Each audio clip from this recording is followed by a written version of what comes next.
Alex, well done. Through to the second week of a slam once more.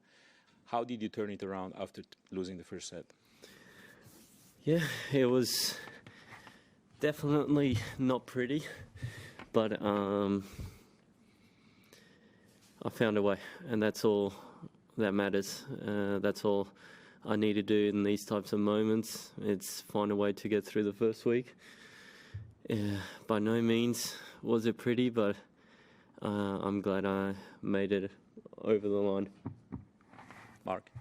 Congratulations. Can we get you to talk about that reflex volley? Last 15, 6-5 down, potentially in a two-set hole. How do you look back at that? Yeah, that was potentially a game changer right there. It wasn't looking good. I wasn't feeling comfortable out there. I felt like things weren't really going my way, but then all of a sudden I made contact with the ball off a net cord and reflexed it over the line in a pretty big moment, and yeah, it was definitely a difference maker. Going into that tiebreaker, knowing potentially you could be 2 sets down, did any sort of doubt creep in? Any self-doubt? Before I walk on the court, every time I make a pact with myself, I make a promise to myself, and that's I'm going to compete till the very last point, no matter what. So, look, if I went 2 sets down, it wasn't going to change my attitude or my fight or my belief. I was still going to compete till the end, but it definitely made my life a whole lot easier to turn that match around, being 1 set all instead of 2 sets to love down in a tough physical battle. I think also if he would have won that set, then maybe physically he would have been able to see the finish line. But the fact that I managed to win that set, it was a physical battle, and he started to feel like the finish line was a whole lot further. Alex, congratulations. Can you take more out of a match like that where you've had to find a solution and struggle than, for example, the first couple of rounds where you were on top for fair portions of the matches? Yeah, I feel like I learned a lot. I mean, looking back at this, I reckon this is probably the first match that I've played here in Oz where I've felt like today, that I didn't feel comfortable. I felt all of a sudden a little bit of pressure playing. I didn't know what to do, and I just told myself, to go out there and compete. A part of me knew that at some point there was going to always be a match where pressure was going to be there and the nerves were going to be there and kind of the expectation was going to be there, but I knew it was going to be a part of it, and I just told myself to go out there, compete, and geez, I'd rather win ugly any day over losing pretty, right? Ultimately, I live to fight another day, and my next one, I'll make sure I bring a better level. Alex, it's your 4th time into the 4th round here, all them in a row. Last Aussie who achieved that was Phil Dent 43 years ago, so really long time. What do you feel about yourself playing in that Rod Laver Arena with all your crowd, and why do you think your game matched really well with the conditions here, with the weather?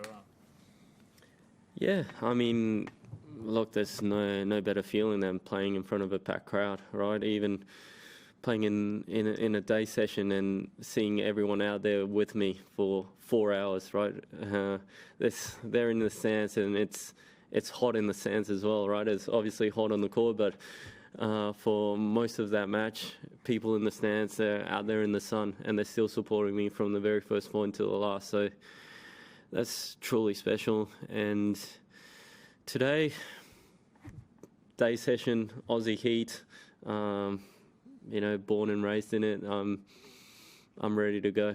Whether it was 3 sets, 4 sets, or 5 sets, I was feeling good physically. I knew the work I put in, and that gave me the confidence to go out there and still compete till the end.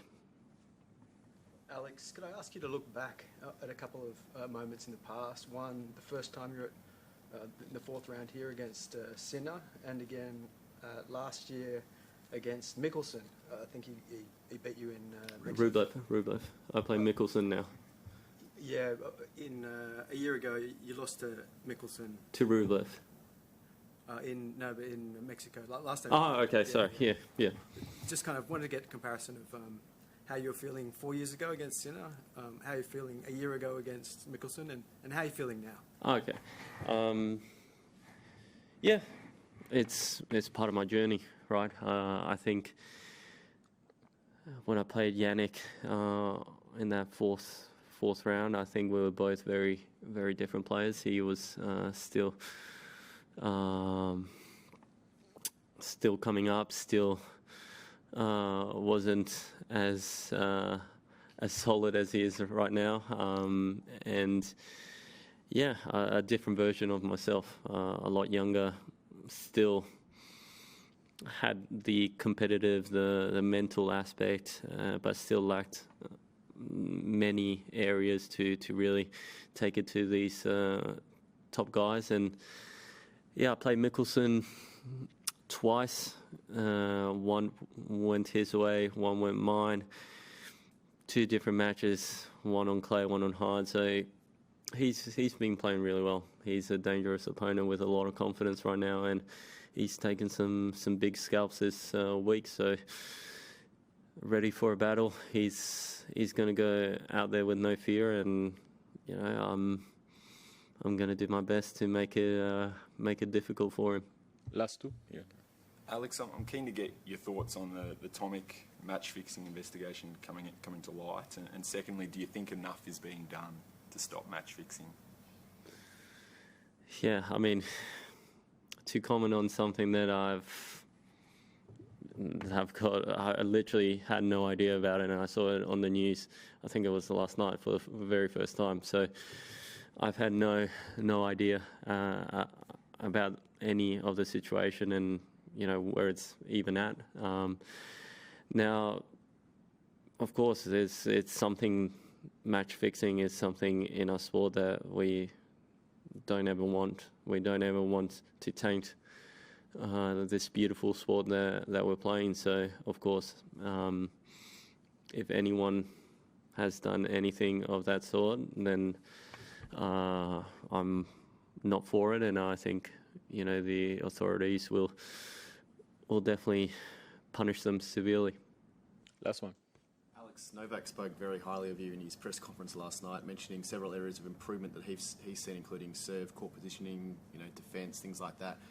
First of all, how do you respond to that, you know, sort of that glowing endorsement? And then secondly, do you feel like on a day like today where maybe, you know, as you said before, you didn't come out firing like you would have liked to, but you can still, you play well enough and you've still got enough weapons because you've been working on other aspects of your game to sort of grind through a match like today? And do you just think you're in a good position now to basically, you know, go all the way?